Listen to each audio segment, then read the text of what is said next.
আসসালামু আলাইকুম। আপনারা সবাই কেমন আছেন? তো আজকে আমাদের পিকাচুকে খাবার দিয়েছি হচ্ছে ঘাস।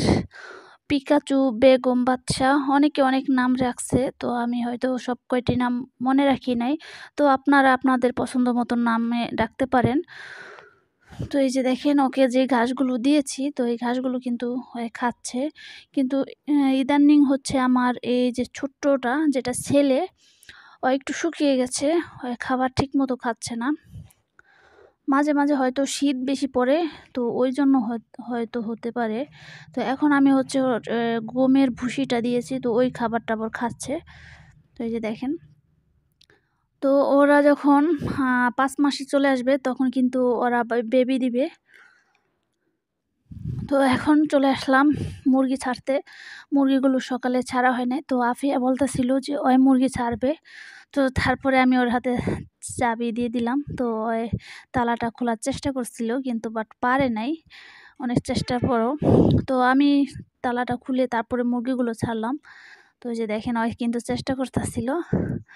তো ওকে দেখিয়ে দিচ্ছিলাম যে এইভাবে খোলো, কিন্তু পারতাছিল না, তাও বারবার নিতে চাচ্ছে। আমি বললাম তো পারবা না, তাও ও জোর করে নিতেছে। তো শেষ পর্যন্ত আমি খুলে দিয়েছি। আর ও একটা জিনিস যদি না পারে ওই জিনিসটার ভেঙে নষ্ট করে একদম চিৎকার করে কান্না করে। মানে ছোটবেলা থেকে অনেক প্রচুর জিদ করতো। আর ছোটবেলার একটা কথা আছে, মানে চুচু ও অনেক চুচু পছন্দ করতো, চুচু খেত। তো এ ঠিক মতো নিতে পারছে না দেখে চুচুটারে মানে পিটাইয়া ভাঙার চেষ্টা করছিল। তো এরকম করে। তো এই যে এখন আবার দরজাটা নিয়ে কেমন করতেছে। তো নিয়ে আসতে হয় মাঝে মাঝে ওকে। আর হচ্ছে এই যে আমাদের লাল বানু। লাল বানু বুঝতে পারতাছি না ডিম পারছে কি পারলো না। ওর যখন এই যে তলপেটে হাত দিই তখন বোঝা যায় যে ও ডিম পেড়ে ফেলছে। আর ডিম সব পাড়া হয় নাই হয়তো। তো দেখেন আমি কালকেও বেঁধে রাখছিলাম, আজকেও বেঁধে রাখছি। তো আজকে আবারও বেঁধে রাখবো, মানে ছেড়ে দেই, মানে মায়া হয় যখন ওর দিকে তাকাই, তো ভাবি যে ছেড়েই দিই। তো দেখি যে আজকে আবার ধরলাম, তো আবার আজকে বেঁধে রাখবো। কালকে কালকে সারাটা দিন বেঁধে রেখেছিলাম কিন্তু ডিম পারে নাই। তো আজকে আবার বাঁধবো, দেখি পারে কিনা। তো এখন হচ্ছে কবুতরগুলা ঘরটা আমি এই যে এগুলো সরিয়ে দিয়েছি। তো এখন কবুতর ঘরে সরাসরি সকালবেলা রোদটা পড়ছে। তো রোদ্রের কারণে কবুতরগুলো খুব ভাল লাগতেছে হয়তো। ওরা দেখি মাঝে মাঝে ডানাগুলো মেলে। আর এই তো আমাদের হাঁস, একটা হাঁস আছে এখানে। আরেকটা হাঁস, এই হাঁসগুলো মূলত কি যারা গ্রামে পালে তাদের ডিম পাড়া শেষ হয়ে গেলে হয়তো বিক্রি করে। এরা হয়তো ডিম পাড়তে আরও সময় নেবে, ২-৩ মাস নিতে পারে। তো এতদিন ওদের ঠিকমতো খাবার খাওয়াতে হবে। তো আপনারা তো হাঁসের নাম ঠিক করছেন, আপনাদের সবার নামই পছন্দ হয়েছে।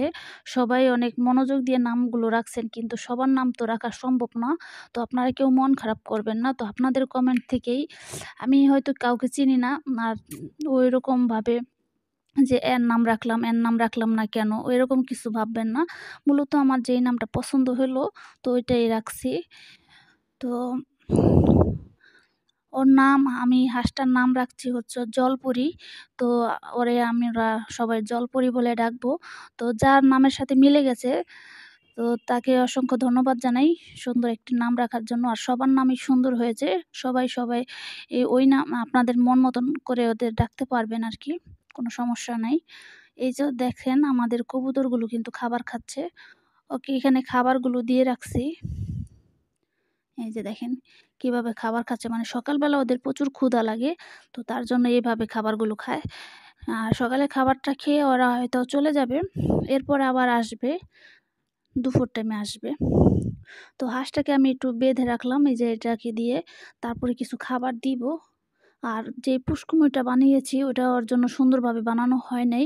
পানি দিলে নিচে পানি শুষে খেয়ে ফেলে। তো শুকিয়ে যায়। বালু, অনেক বালু, তার জন্য পলিথিন দিয়েছি তাও ঠিকভাবে কাজ করতেছে না। ওইটাকে পুরা সিমেন্ট বালু এনে সুন্দরভাবে বানাতে হবে। তো ওইটা একটু সময় লাগবে। এরপর ওইখানে হাঁস ছাড়বো। এবার বলো। আমার হাঁসের চই চই চই। তোমার হাঁসের নাম চই চই চই চই? আবার বলো তো। আমার হাঁসের চই চই চই।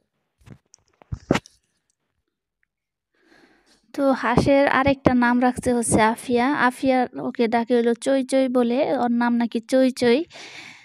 তো সমস্যা নাই, যে যেই নামে মানে যেই নাম পছন্দ ওই নামেই ডাকতে পারেন। তো আমার ভিডিওতে আকিব হাসান ভাই কমেন্ট করেছেন যে তার নামটি উল্লেখ করতে। তো আকিব হাসান ভাইকে জানাই অসংখ্য ধন্যবাদ। তো আপনি আমার ভিডিওটি বেশি বেশি করে শেয়ার করবেন এবং ভিডিওটি দেখে লাইক দিবেন। তো এখন দেখতে পাচ্ছেন যে আমাদের এই যে টাইগার সম্রাট বাবু, তো সম্রাট বাবু আর হচ্ছে লালপরি। লালপরি নামটা হয়তো চেঞ্জ হয়েও যেতে পারে। দেখি আরও কিছু মাস যাক, তারপরে আজকে দেখলাম ওরা দুজনের ঝগড়া করে আবার। তো দেখি, এই যে দেখেন, একদিন দেখছি হচ্ছে দুজনে ঝগড়া করে, আরেকদিন দেখছি হচ্ছে সম্রাট বাবু লালপরির উপরে মানে ক্রসিংয়ের জন্য ওঠার চেষ্টা করছিল। এই হচ্ছে বিষয়। তো তার জন্য ভাবতাছিলাম যে মোরগ হবে না মুরগি হবে, এখনো অজানা। আর ওই কিন্তু উচ্চা অনেক লম্বা, আর ওর ওজনটা হচ্ছে 1 কেজি 200 গ্রামের মতন। আর সম্রাট বাবুর ওজন হয়েছে 1 কেজি 700 গ্রাম। আরও ওজনটা বাড়ছে সম্রাট বাবুর। আর আমাদের ওই হাঁসের ওজন হচ্ছে 1 কেজি 200 গ্রামের মতন। তো আরেকটা বিষয় হচ্ছে, খুবই দুঃখজনক একটা বিষয়, যে আমার সাথে যেই ছেলেটা এরকম একটা টাইগার মুরগি রাখছিল, তো ও অনেক কষ্ট করে আর জমানো টাকা দিয়ে কিনছিল। তো ওর মুরগিটা 1 কেজি 700 গ্রাম হয়েছে। তো ওর মুরগিটা চোরে নিয়ে গেছে, খোপ থেকে নিয়ে গেছে, তারপরে খেয়ে ফেলছে জবাই করে। তো এলাকার মধ্যে কিছু মানুষ নিয়েছে। তো ওরা আবার বলতেছিল যে অনেক সুস্বাদু এই সেই, মানে ওকে অনেক বিভ্রান্ত করছে। তো আমিও ভয়ে আছি, আমার মুরগিটাকে আমি তালা দিয়ে রাখি। আমি চিন্তায় আছি যে একটা খাঁচা বানাবো, তারপর ব্যালকনির মধ্যে নিয়ে আসবো, উচ্চতা একটু বেশি দিব। তো দেখি কতদিন পালতে পারি মুরগিটাকে, নাকি চোরের কবলে পড়ে যায়, একটু ভয়েও আছি। তো আজকের ভিডিও ছিল এই পর্যন্তই। আপনারা সবাই ভালো থাকবেন, সুস্থ থাকবেন। আসসালামু আলাইকুম।